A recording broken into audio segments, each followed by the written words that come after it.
Welcome back to Fresh from the Old Bailey for a delayed Week 2 special edition podcast on the Constance Marten Trial.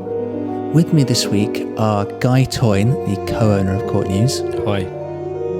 Jack Hudson, the star reporter of Court News. Hello.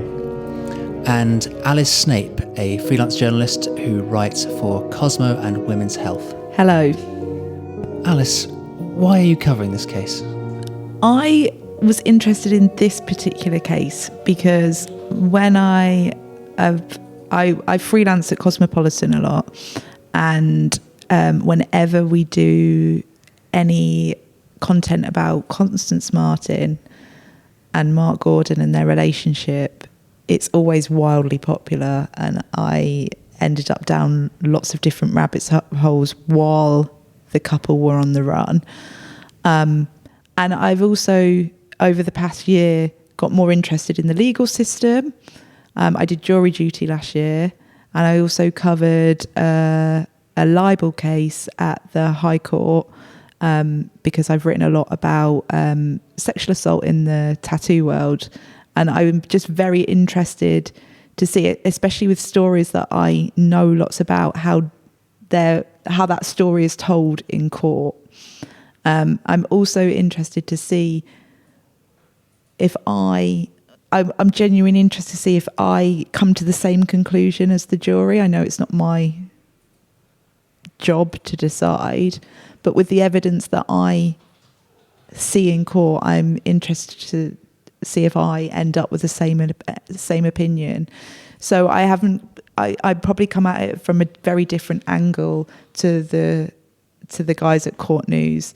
So obviously they write very factual reports, whereas I'm probably looking to write something more in depth at the end and think about all the nuances and all the stuff that can't be said now is probably what I'm interested in. There have been a lot of delays and we haven't put out an episode for a fortnight, and maybe we should go into briefly why that was. It had to do with an exploding substation, I believe? Yes. So since we last spoke, we had 2 days sitting on the Monday and Tuesday after our last episode. And then on Wednesday, we all came into court. We were ready to go, and suddenly all the lights turned off. And then we wondered what to do, and then the fire alarms went off. The building was evacuated. And yes, it turns out the electricity substation, which is around the back of the building, exploded. So there's lots of fire engines. The judge from this trial was actually on the scene with the fire engines, came and gave us updates. He was very good. And yes, the building was shut for 3 days. And then we returned last week on Monday, but the trial didn't sit for 2 days for administrative reasons. And we had 1 day sitting last week, and then we've had 2 days this week, Monday and Tuesday. So we've had 5 days since we last spoke. Today, you guys have come back from a fitfully boring afternoon, I gather. The first half of the afternoon was very interesting. We had the same tent that Constance Marten and Mark Gordon slept in. And one of those tents bought from Argos, which was put up in court. And then the second half this afternoon was a weather expert who gave us the temperatures, which the lowest was -4, the highest was 11 during the period the couple were camping. So pretty normal temperatures for that time of year. But yes, it was quite bizarre to see a tent being put up in front of us in court. It was so surreal. So Jack and I were actually sitting on opposite sides of the court. So there's a press bench in the court, which is next to the jury. And then there's also some other seats that are closer to the entrance. And when I walked back in, the tent was set up in front of the press bench. So you had to kind of squeeze around the side to get in. And then it just kind of sat in court for a little while they were talking about Mark Gordon's police interview. And then after a little break, when the jurors came back in, they were invited to touch the tent. So one of the police officers lifted it over to the side of the court where the judge is by the jury, and they could all queue up and pile out. And they said the judge said that they don't have to get inside the tent, but they did. So they all queued up, took their turn. One of them got in and looked like he was lying down. Then they all kind of swapped round. They were looking at the tabs. And two of them got in together at the same time to test that out. Yeah, which felt quite bizarre. It was quite weird seeing them get in the tent. And then we had some sleeping bags passed around, which were the same sleeping bags that they bought, a adult one and a children one with unicorns on. Yeah, it had it was a green sleeping bag with little rainbows and clouds and unicorns on, and the jurors passed it around and they felt it and they were looking at the labels. So, and then one of the questions that one of the jurors asked was, do sleeping bags and tent have ratings for what kind of weather they can be used in? So like, for example, duvets have tog counts so that you know what kind of warmth they'll give you in winter or summer. So they asked the question whether those sleeping bags have a similar kind of rating. Yeah. And then we had the jury. I suppose now they know that they can be given these things. They've asked to be given an identical Lidl Bag For Life, identical to the one Victoria was carried in and found dead in, to examine that as well. So that may happen in the next few weeks. So I guess in terms of the fits and starts of what we've heard, the sort of overall chronology, it starts with a kind of a wrap-up on eyewitness testimonies, which was a big part of the first week of the trial. And there was a woman who saw the couple on a heath, and then I gather she later went back and recreated the event, the seeing. One of the witnesses that we heard, God, it must be about 2 weeks ago now, was a woman called Pauline, and she was walking with her husband in Stanmer Park, and she was actually on her mobility scooter and her husband was walking ahead, and she had a camera, and she was saying that she's very observant, she likes to take in her surroundings, and she had spotted the couple, and she said that the baby was wrapped in a sling in the front of her body, and she was absolutely 100% sure this was the couple from the news because there's been so many news reports about them. She was absolutely convinced it was them. She later said to her husband, "Oh, I'm sure that was them. I'm sure that was them." But her husband was like, wasn't really looking. And then her husband was actually brought in to be cross-examined too as a witness. He came as a live witness into court as well. During his cross-examination, it came to light that he had told the police that they went back to recreate this sighting to see if they could remember anything, and they parked in the same place, they walked the same route, they took the same clothes, and they even in their own form of investigation tried to search through the bins for any nappies or evidence that they could perhaps take to the police. He also said that his wife had years ago, during the Babes in the Woods murder, had felt absolutely sure that she'd seen them and felt like she could have helped or stopped the situation somehow.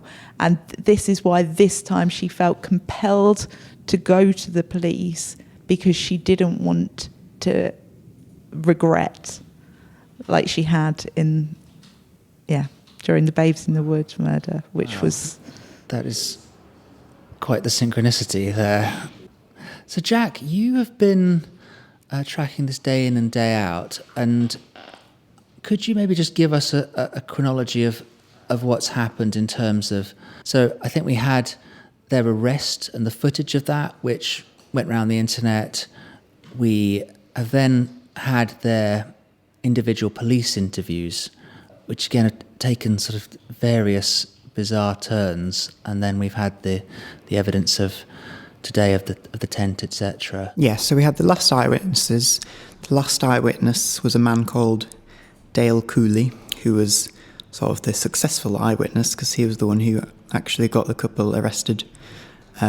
He saw them near a golf course in Brighton, and he actually rang his wife first. He rang his wife twice to say he was definitely sure they'd seen the couple from the news, and what should he do? And then eventually he flagged down a paramedic and eventually called the police. So the police attended. They finally found Mark Gordon and Constance Marten, and then they were arrested.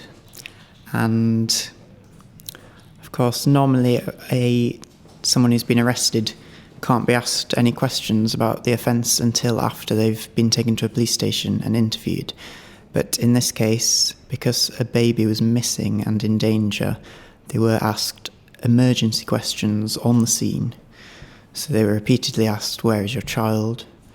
And Mark Gordon's response was to repeatedly ask to be given food, because they'd just been to a shop, they had a bag of food, and Mark Gordon said he was starving, that he wanted to eat.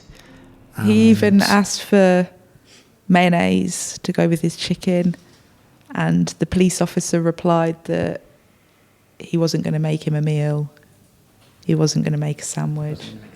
Yeah, we've seen some of the body-worn footage that was taken by the police at the scene of the shed, which was where the baby was actually found. And I think it's fair to say the footage itself is extremely depressing. You have two police officers trying to do their very best work, as it were, but going through the various detritus that has been left behind in the shed. Obviously, part of it is the couple's belongings. Part of it is the general rubbish that you would see piled up in a shed on an allotment. And you see the two officers going through the Bag for Life. It looks like the Bag for Life has now been stuffed with rubbish.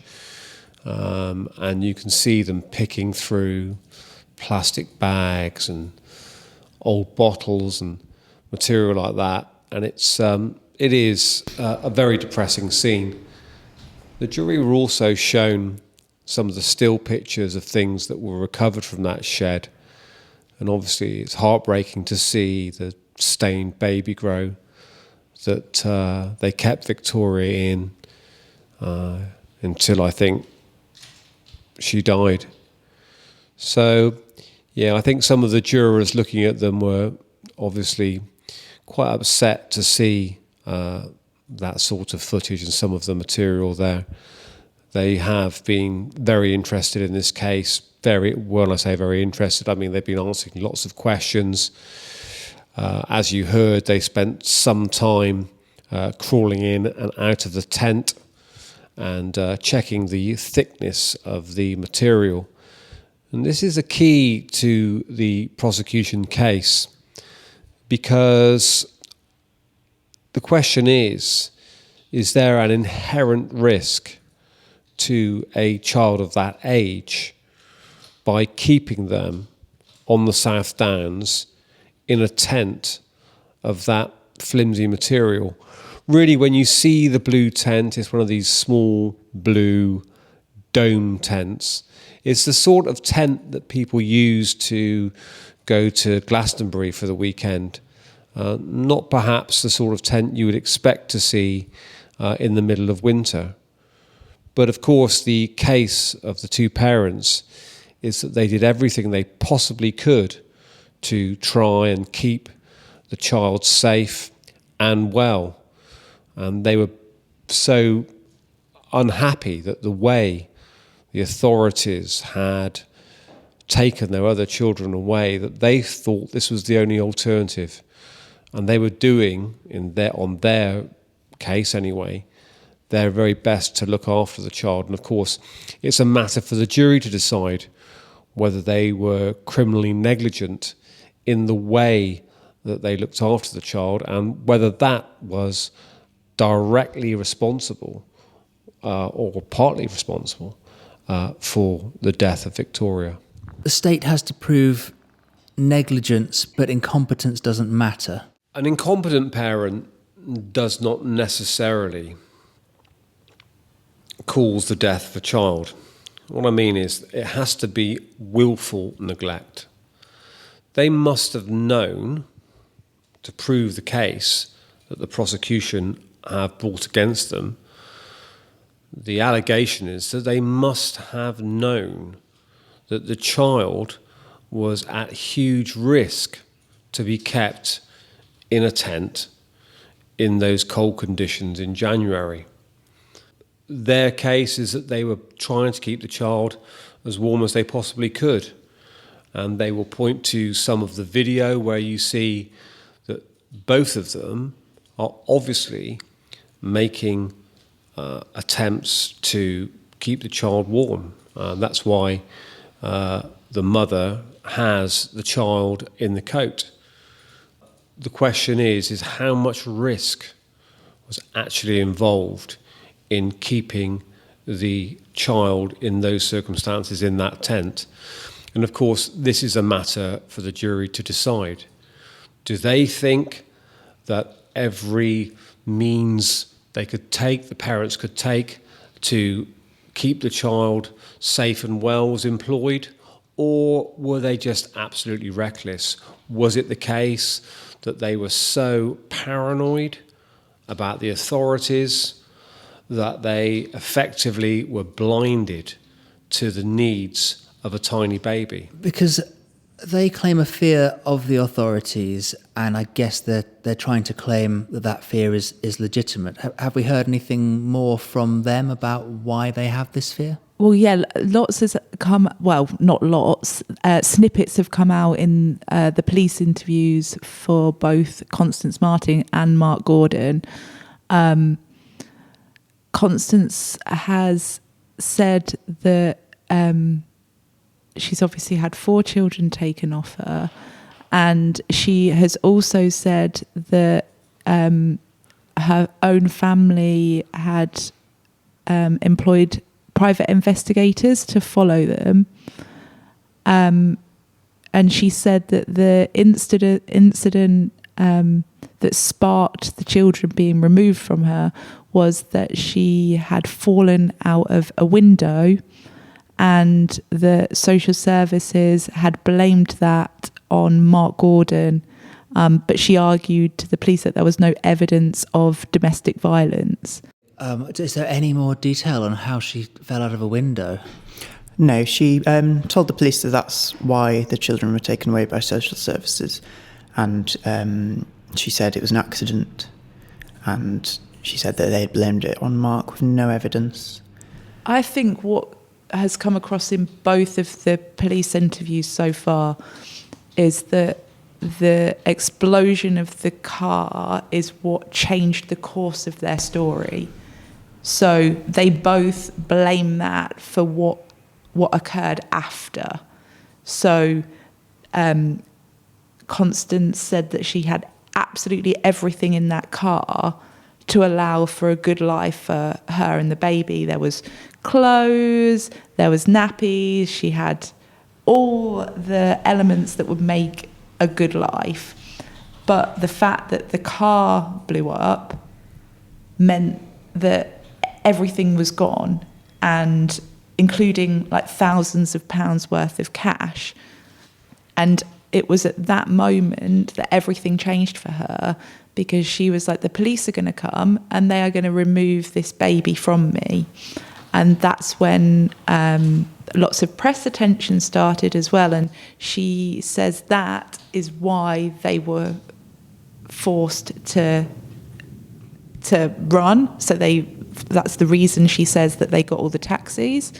And it was the reason they then had to buy a tent instead of staying in a hotel, because they wanted to lay low and remove themselves from the public eye.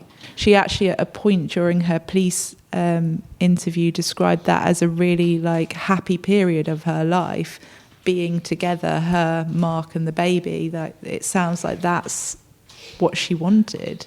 And Mark said that he did wish that he did stop after the car exploded, that he did wait for the police, and that he regretted running off, and that the press attention became too much, and that's what kind of forced them out into a tent, because they couldn't get a flat, they couldn't get a hotel. Mark Gordon appears to have spent quite a lot of his police interview on the floor. He spent some of the initial interview on the floor. He said he had pain. He had seen a nurse, I believe. He'd asked to see a doctor. He was taken into the interview in a wheelchair, and then he decided to get on the floor, and the officer seemed to feel that he was answering the questions better on the floor, so they proceeded like that for a while. But then Mark didn't answer many questions. And then he was re-interviewed the next day when he told the officer that he wasn't going to answer his questions. He did display a great deal of knowledge about the British legal system, actually. He said he was talking about the Police Proceeds and Crime Act. He was telling the police officer that he didn't want to give him his testimony, that his testimony was for the jury, that he felt it would be better to wait to get to court and to give his first-hand account. So he said he loved juries. He said he trusted that when he got to court he would be released, that the ordinary people would hear what happened and that he would be released. Yeah, he said that he didn't think they would just think things were black and white, and that he, coming at it with their own life experience, they're just trying to live their life like he is. He thinks that they will be able to see the story for how it is. And he, obviously, I think it goes with the theme of their characters. They have a distrust for the authorities. So I think that really came across in the police interview. He doesn't trust the police. He believed that things that he would get, the way that he answered a question, that bit of information would get taken out of context and twisted, which is why he is said he will only say his story when he's in court in front of a jury, which is quite weird to hear when you're there in court with the jury. And I did sneak a look over to think if the gravity of the situation is maybe hitting them now, that they are the jury that Mark Gordon was referring to a year ago. So that was his initial approach, to not answer the questions. And then he was told by police that Constance Marten had spoken to them. She had told them that she thinks she fell asleep on top of the baby. She had told them that she went to sleep and they woke up and the baby was dead. And at that point he asked for a chat with his solicitor, and then they came back into the interview and he started to talk. He said that what she had said was right. They said that he admitted that he had planned to not say anything to protect her. He said he did it all because he loved her, and that he believed she was suffering from post-traumatic distress. He said that she was a mother who loved her child, that he wanted to support her, and that's why they ended up on the run. They wanted to stay with the child. Yeah, it was quite interesting seeing them together in court today while all of this was unfolding, because I don't know if this is standard, but a dock officer wasn't in between them today. And usually in court there's always an officer in between the defendants, so they can't necessarily touch each other. But today, during the evidence, while his police interview was being read out, he was comforting her and rubbing her arm, and there was a lot of physical connection between them today in front of the jury, which hasn't really happened before, which I thought was interesting. They both talked a lot in their police interviews about how much they loved each other. He said she was an awesome woman, an amazing lady. And we have heard a bit more about their relationship. So what we've kind of been missing so far is how they actually met. But Constance said they met in a shop in London in 2016. They went for coffee. She said they hit it off straight away, that they're very similar, have similar perspectives on life. And she said they actually got married in a ceremony in Peru a couple of years after they met. But she said that's not legally recognised in the UK. But she does wear a wedding ring, and some witnesses have reported that she called Mark her husband. So they did have a wedding. And she does describe him as her soulmate, is what she said. So, and she also calls him Daddy Bear. Yes. Which is what we heard in the body-worn footage. Yeah. Multiple times she called him Daddy Bear. When he was being held down on the floor, she shouted Daddy Bear a few times. And I love you. So, yeah. The Daddy Bear is quite a lot to take in the context of being arrested. Yes. I mean, they certainly have no filter. How do they seem otherwise? I mean, I know that she, was looking perhaps a bit worse for wear in the early part of the trial. Is that still the case? I think she's got quite an expressive face. I think she reacts to the stuff that is being said. So she's cried, and she's visibly cried, like tears have streamed down her face, and she's been dabbing her eyes with tissues.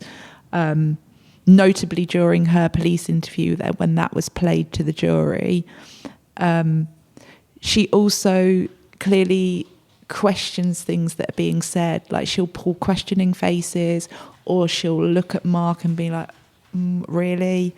And particularly when there have also been descriptions of how she looks in her body, she'll pull a bit of a face like, oh God, it's quite strange, someone talking about my body in public. But she seems like she's going through a lot of emotions in the doc, and she's visibly showing those emotions. Whereas in contrast, I think Mark, his face doesn't really change very much. The only time I've seen him nod in response to anything was today in court, during his police interview, when he was talking about the jury and the justice system. He was nodding along. It's clear and it's something that we said in the earlier podcast, that they are defending this case as a couple. The jury can see they are still very affectionate. I suppose one might say they're still very much in love, and they're determined to beat this charge together. It will be a matter for the jury to decide, of course, but it's a, if you like, joint defence where they will support each other. And I would imagine, whatever the outcome of this case, they will continue to support each other after it.